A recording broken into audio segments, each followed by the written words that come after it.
இந்திய குடியரசுத் தலைவர் திரௌபதி முர்மு தமிழகத்தில் 4 நாள் அரசு பயணமாக வந்திருக்கும் நிலையில் இன்று குன்னூர் வெலிங்டன் ராணுவ அதிகாரிகள் பயிற்சி கல்லூரியில் நடைபெற்ற கலந்தாய்வு கூட்டத்தில் பங்கேற்க வந்தார்.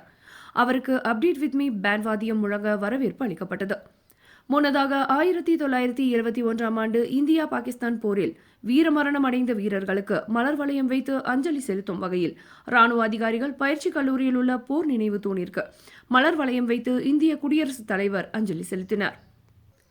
இந்நிகழ்வில் எம்ஆர்சி கமாண்டன்ட் பிரிகேடியர் கிருஷ்தேவ் தாஸ் மற்றும் TSSC lieutenant general Virendra watts மற்றும் ராணுவ உயர் அதிகாரிகள், மாவட்ட ஆட்சியர் லட்சுமி பவ்யா தன்னேரு, மாவட்ட காவல்துறை கண்காணிப்பாளர் என்எஸ் நிஷா மற்றும் பலரும் கலந்து கொண்டனர்.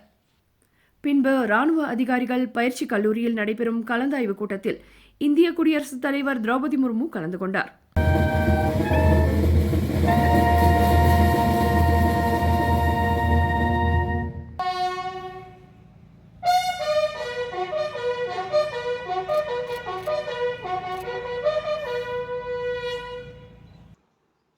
கிறிஸ்துமஸ், நியூ இயர் மற்றும் பொங்கல் பண்டிகையை முன்னிட்டு அதிரடி விற்பனை.